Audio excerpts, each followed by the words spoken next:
Hi friends, welcome to our channel. ഇന്ന് നമുക്ക് സിമ്പിളായിട്ട് ചെയ്യാൻ പറ്റുന്ന ഒരു നാടൻ ചിക്കൻ കറിയുടെ റെസിപ്പി നോക്കിയാലോ. റെസിപ്പി ഇഷ്ടമാവുകയാണെങ്കിൽ ചാനൽ സബ്സ്ക്രൈബ് ചെയ്യാനും ലൈക്ക് ചെയ്യാനും കമൻറ്റ് ചെയ്യാനും ഒന്നും മറക്കരുതേ. അപ്പോൾ നമുക്ക് വീഡിയോയിലേക്ക് പോകാം.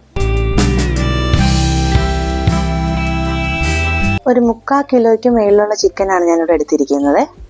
അതിലേക്ക് നമുക്ക് 1 സ്പൂൺ കാശ്മീരി മുളക് പൊടി, 1/4 സ്പൂൺ മഞ്ഞൾപ്പൊടി, 1/2 സ്പൂൺ കുരുമുളക് പൊടി, ആവശ്യത്തിന് ഉപ്പ് ഇതെല്ലാം ചേർത്ത് നന്നായിട്ട് പുരട്ടി അരമണിക്കൂറിന് മുകളിലെങ്കിലും നമുക്ക് റെസ്റ്റ് ചെയ്യാനായിട്ട് ചിക്കൻ മാറ്റി വയ്ക്കാം.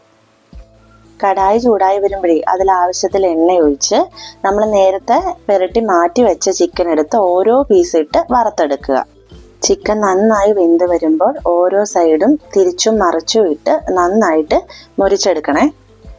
തീ മീഡിയത്തിലിട്ട് വറുത്തെടുത്താൽ മതിയേ, എന്നാലേ ചിക്കൻ്റെ ഉള്ളിൽ നന്നായിട്ട് വെന്ത് കിട്ടുകയുള്ളൂ. ഇത്രത്തോളം ആയി കഴിയുമ്പോഴേ നമുക്കത് കോരി മാറ്റി വയ്ക്കാം. ഇനി ആ ചിക്കൻ വറുത്ത എണ്ണയിൽ നിന്ന് തന്നെ നമുക്ക് കുറച്ച് എണ്ണ എടുത്ത് അതിലേക്ക് ആവശ്യത്തിന് തേങ്ങാക്കൊത്തിട്ട് നന്നായിട്ടൊന്ന് മൂപ്പിച്ചെടുക്കുക. അത് നന്നായിട്ട് മൂത്ത് വരുമ്പോഴത്തേക്കും ഒരു 5 മീഡിയം സൈസ് സവോള ചേർത്തിളക്കി എടുക്കണേ. ചിക്കൻ വറുത്ത എണ്ണ ആയതുകൊണ്ടാണ് എണ്ണയ്ക്ക് ഇത്ര കളറ്. ഇവിടെ ഗ്രേവി കൂടുതൽ വേണ്ടത് കൊണ്ടാണ് ഞാൻ ഇത്ര സവോള ചേർക്കുന്നത്. നിങ്ങളുടെ ആവശ്യത്തിന് സവോള കൂട്ടുകയോ കുറയ്ക്കുകയോ ഒക്കെ ചെയ്യാം. കൂടെ കുറച്ച് ഉപ്പും കൂടെ ചേർത്ത് കൊടുക്കണേ. സവോള എളുപ്പത്തിൽ വഴണ്ട് കിട്ടാൻ വേണ്ടിയിട്ടാണ് ഇങ്ങനെ ഉപ്പ് ചേർക്കുന്നത് കേട്ടോ. 1 ടേബിൾ സ്പൂൺ വെളുത്തുള്ളി ചതച്ചതും 1/2 ടേബിൾ സ്പൂൺ ഇഞ്ചി ചതച്ചതും കൂടെ ചേർത്ത് വഴറ്റണേ. കൂടാതെ ഒരു 2 തണ്ട് കറിവേപ്പിലയും ഒരു 2 പച്ചമുളകും കൂടെ ചേർത്തിട്ട് വഴറ്റിയെടുക്കണേ. പച്ചമുളകിൻ്റെ എണ്ണം ഒരെണ്ണമാണെങ്കിലും മതി. ഒരുപാട് എരിവ് വേണ്ടാത്തവർ ഒരെണ്ണമാണെങ്കിലും ചേർത്താൽ മതി. ഞാൻ ഒരുപാട് അങ്ങ് വഴറ്റിയെടുക്കുന്നില്ലേ, ഏകദേശം ഈ ഒരു പാകമാകുന്നവരെ വഴറ്റുന്നുള്ളേ. സവോളയൊക്കെ കുറച്ച് നമുക്കൊന്ന് കടിക്കാൻ കിട്ടുന്ന രീതിയിലാണ് വഴറ്റിയെടുക്കുന്നത് കേട്ടോ. ഇനി അതിലേക്ക് ഒരു 2 മീഡിയം സൈസ് തക്കാളിയും കൂടെ ചേർത്ത് നന്നായിട്ട് ഇളക്കി തക്കാളി നന്നായിട്ട് വേവുന്നത് വരെ നമ്മൾ കുക്ക് ചെയ്തെടുക്കുക. തക്കാളി അത്യാവശ്യം നന്നായിട്ട് തന്നെ വേവിച്ചെടുക്കണേ. 1 ടീസ്പൂൺ കാശ്മീരി മുളക് പൊടി, 1/2 ടീസ്പൂൺ എരിവുള്ള മുളക് പൊടിയെ. നമ്മൾ ഇത്രയും മുളക് പൊടി ഇവിടെ ചേർക്കുന്നത് എല്ലാവർക്കും എരിവ് വേണ്ടതുകൊണ്ടാണ്.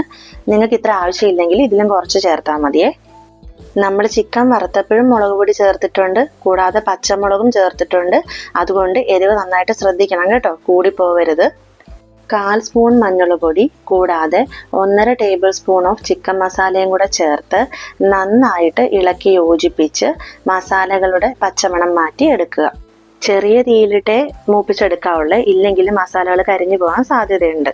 ഇനി നമുക്ക് കുക്കറിൽ വേവിച്ച് വെച്ചിരിക്കുന്ന 2 മീഡിയം സൈസ് ഉരുളൻകിഴങ്ങ് അത്യാവശ്യം വലുപ്പത്തിൽ അരിഞ്ഞ് ഇതിലേക്ക് ചേർക്കാം. നമ്മുടെ ഈ മസാലയെല്ലാം ഉരുളൻകിഴങ്ങിൽ മുഴുവനായിട്ട് പിടിക്കുന്നവരെ നന്നായിട്ട് ഇളക്കി യോജിപ്പിക്കുക. നേരത്തെ വേവിച്ച് വെച്ചിരുന്ന ഉരുളൻകിഴങ്ങ് ആയതുകൊണ്ട് ഇനി നമ്മൾ ഒരുപാടിട്ട് വേവിക്കേണ്ട കാര്യമൊന്നുമില്ല. ഇളക്കി യോജിപ്പിച്ചാൽ മാത്രം മതിയേ. വേവിക്കാത്ത ഉരുളക്കിഴങ്ങാണെങ്കിലും നമുക്ക് ചേർത്ത് കൊടുക്കാവേ, പക്ഷെ അത് നമ്മൾ ഈ സമയത്ത് നന്നായിട്ട് ഇതിലിട്ട് വേവിച്ചെടുക്കണേ, അത് മറക്കരുതേ.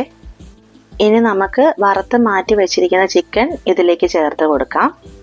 എല്ലാ മസാലയും ചിക്കനിൽ യോജിച്ച് വരുന്നത് പോലെ ഇതുപോലെ ചേർത്ത് വരട്ടി എടുക്കണേ. 1-2 മിനിറ്റ് ചെറു തീയിൽ ഇതുപോലെ നമുക്ക് വച്ചേക്കാവേ.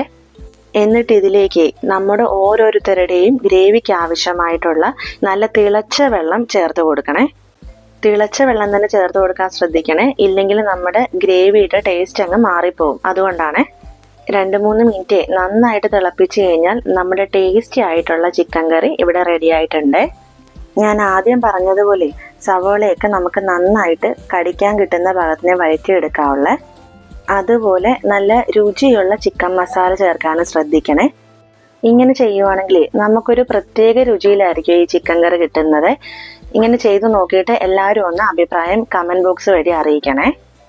ഇങ്ങനെ ആരെങ്കിലുമൊക്കെ ചെയ്യാറുണ്ടെങ്കിലും അതും പറയണേ.